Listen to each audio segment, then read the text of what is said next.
Hi guys, and welcome to my channel. Today I just want to do a bit of a reintroduction. I've had this channel for 3.5, almost 4 years, and I've posted pretty regularly throughout that time, but I've never really done a reintroduction after my very initial introduction almost 4 years ago. So I thought if you're new here, and maybe you didn't go back to like hundreds of videos ago, maybe I would just tell you a little bit about myself and what this channel is about. So I had vertical sleeve gastrectomy in October of 2016. At that point, I reached a high weight of 269, but I call my high weight 265 because I was 265 for many years leading up to that. You know, I would kind of fluctuate up and down. I had vertical sleeve gastrectomy in Morristown, New Jersey at Morristown Medical Center. I'm 5'8". At the time I was 30 years old. I'm now 33, gonna be 34 this year. In these years since then, I've lost quite a bit of weight, but let me back up just a little bit. So throughout my childhood, I was always a little chubby, but I wasn't super morbidly obese, you know, but that I just kind of kept increasing throughout my life. I was definitely like always the big kid in school. I was always kind of bullied for that. But that was just part of me and part of who I was, and I kind of learned to live with it, you know? And I grew up being like proud of myself for other things. Like I never really cared about physical beauty. What I cared about was being smart and being kind and having friends, you know, like friends that were good friends, even if I didn't have like 1,000 friends like a lot of the other kids did. And so being heavy my whole life very much shaped my personality. When I was a kid, 80s and 90s, my mom was on Weight Watchers, as I think everyone's moms were. So I very much grew up with like low-fat everything in the house, or fat-free everything, right? Like fat-free mayo, fat-free dressing, fat-free all the stuff. And when I was pretty little, my dad was diagnosed as type 2 diabetic, so we also had like all the sugar-free substitutes for things in the house, but not the good kind, right? So this was like sugar-free Russell Stover's candies and stuff.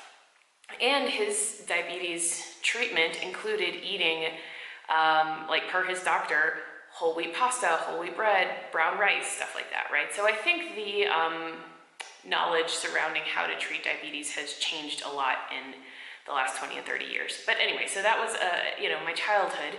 And in high school, so I don't really know how much I weighed as a kid necessarily, but I know that when I started high school, I was already 5'8", and I weighed 200 pounds.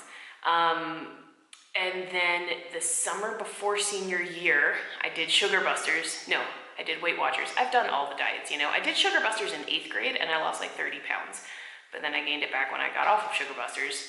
Started high school at 200 pounds. Anyway, the summer before senior year, I did Weight Watchers again for like the 100th time and lost like 25 pounds. And so that was like my super low weight. I was 175, 180 for most of my senior year, and I felt like I was so hot.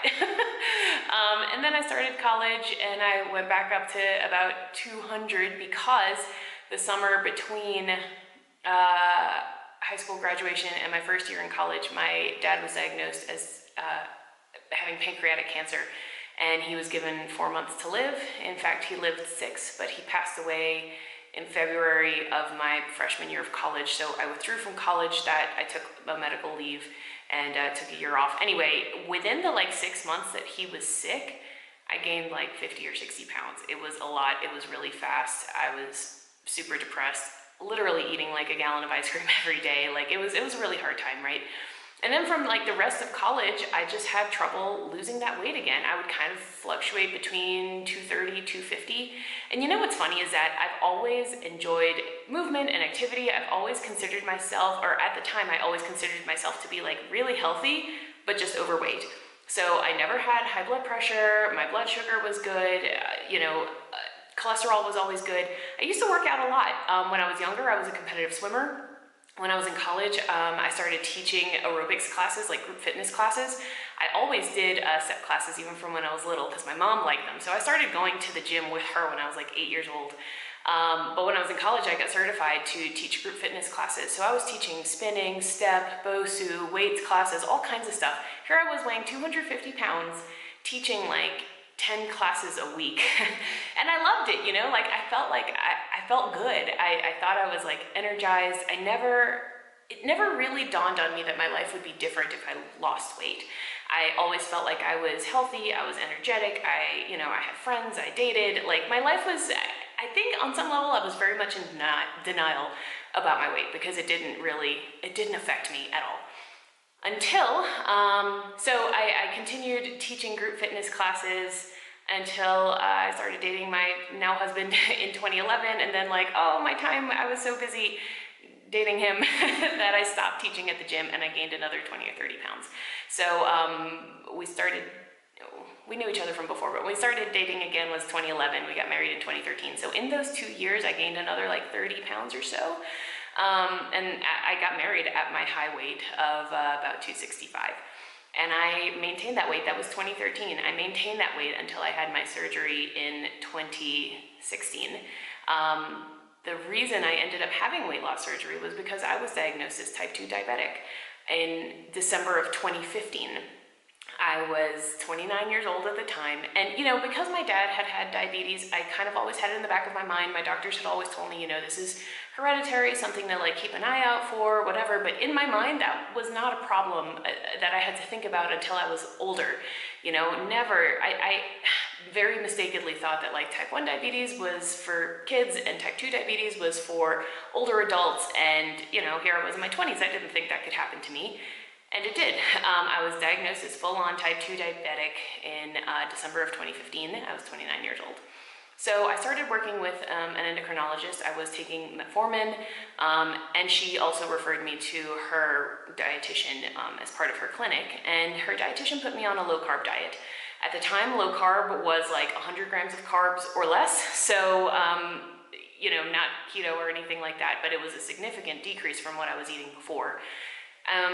Realistically, I've never been much of a sweets person. I've always loved breads and pastas and rice and stuff like that. So, honestly, before, some days dinner was just 2 cups of white rice, with butter.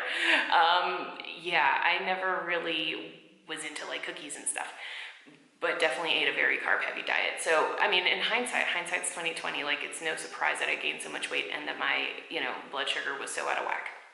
But anyway, so I started working with this dietitian, and we kind of tossed around the idea of weight loss surgery, and I actually worked with her for about 10 months before I decided to have weight loss surgery, because I had done every single diet under the sun. For a few months, I would gain a few pounds and then gain it back, and I didn't want to be on that yo-yo dieting cycle. And my surgeon and dietitian and my endocrinologist were a great team together, and they really helped me realize that weight loss surgery would not cure all my problems or solve my perception or relationship with food, but it would give me a good jump start to a healthier life that I could then kind of snowball and continue improving.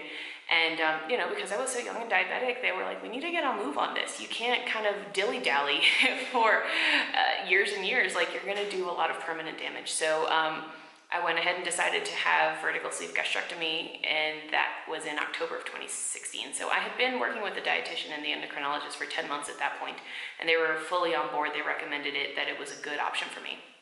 So I had that surgery, and if you go back to my channel, I did document every single week from 4 weeks before surgery until a year after surgery, what I felt like, what I did that week, what I weighed, what I ate, all that stuff. So if you're interested, there is a playlist. I'll link it below.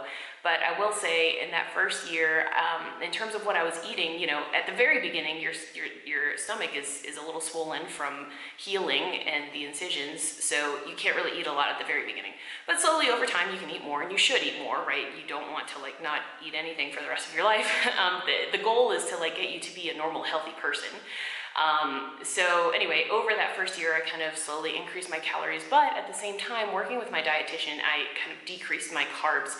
So going from 100 grams of carbs a day, I think for that first year, and you guys can check me on this because all the videos are there, but I think in that first year, I kind of hovered between 50 and 70 grams of carbs a day. And within 14 months, I lost 100 pounds. That was my goal weight. That put me at a weight of 165, which is the high end of normal BMI for someone who is my height. And I was so excited. It was, especially at the end, the weight loss slows down a lot. And I had to work really hard. At the beginning you're not hungry, but that goes away pretty quickly. Within a couple months, I felt like normal hunger again. I mean, having this surgery helps you eat less at a time, but if you eat a little and then eat a little and then eat a little, and if you're eating the wrong things all day, you absolutely will not lose weight or might even gain weight. So the surgery is just a tool to kind of like check you, to remind you to not eat terribly, but you can absolutely still make poor choices even after weight loss surgery, and you can absolutely not have the results that you're hoping for. So especially, in months like, I don't know, 6 through 14, I felt like I was working really hard to eat well and exercise and things like that.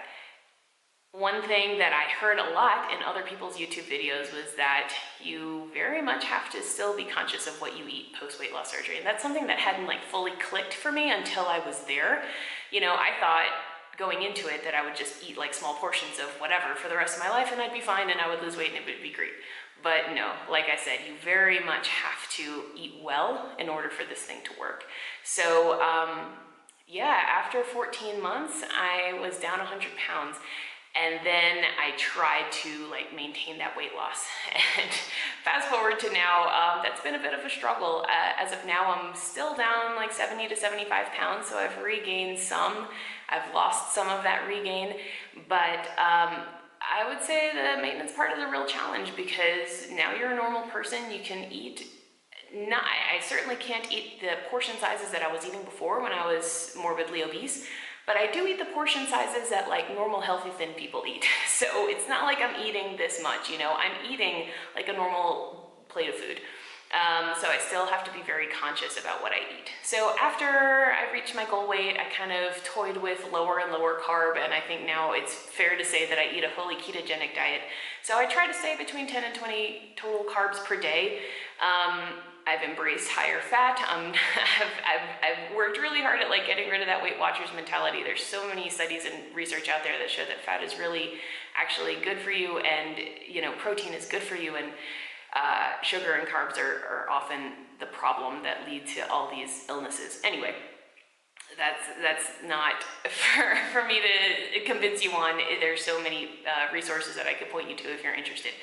But so after I lost 100 pounds, I decided that my prize to myself was that I was going to do an Ironman triathlon, because that was the craziest thing I could think of, and I was just so excited to have this new level of fitness. So I also did a separate playlist that I will link below if you're interested. I trained for probably the better part of 2018, all of 2018 basically, for this Ironman triathlon. And so first I did 3-month or 4-month just half marathon run plan, because I'm really not a runner. Then I took maybe 2 months off and I did some weight training, and then I did 4 solid months of actual triathlon training, so swimming, biking, and running. And I completed an Ironman 70.3 in September of 2018, so that was my 2-year surgiversary.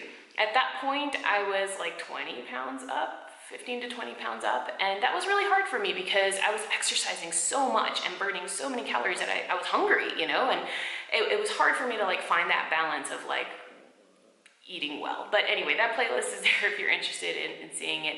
Completing the Ironman was still one of the greatest achievements of my life, such an incredible thing that I'm so proud of myself for having done.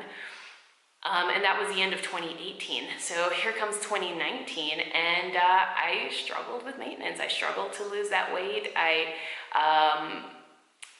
traveled a lot. So it's hard to separate weight loss out from the rest of your life. I had just moved to New Jersey right before my weight loss surgery. So I moved from Louisiana to New Jersey for work in 2015. Had my weight loss surgery in 2016, but I really didn't like it there. The weather was just really hard on me. I think I have this seasonal affective depression or whatever. It was really hard. It was also hard to be away from friends and family and stuff. So right after I completed my Ironman, I happened to get a promotion at work, and our team was reorganized, and I was able to move back to Louisiana. So in the middle of 2019, about 6 months ago, I moved back to Louisiana after 4 years in New Jersey. And you know, it was just so many like life changes happening all at once that I maintained my weight. I did end up regaining from 165 around the time of the Ironman. I was maybe like 180, 185.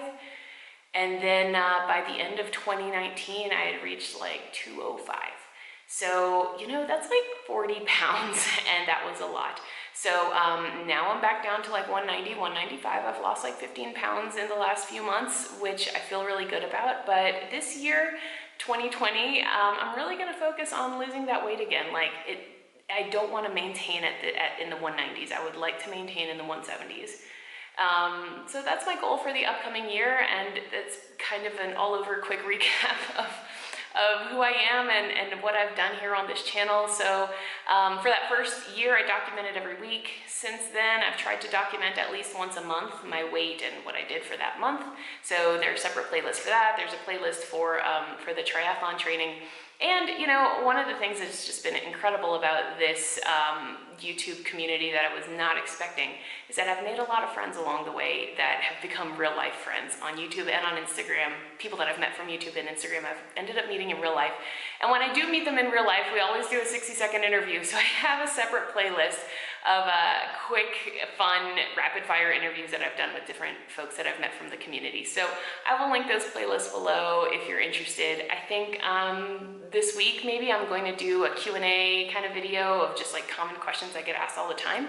But if you have any questions, please leave them below. I'm happy to answer them. I do my best to get back to everybody. And you know, I obviously have a full-time job. I work in marketing data analysis. I'm able to work remotely, like I said, so that's great.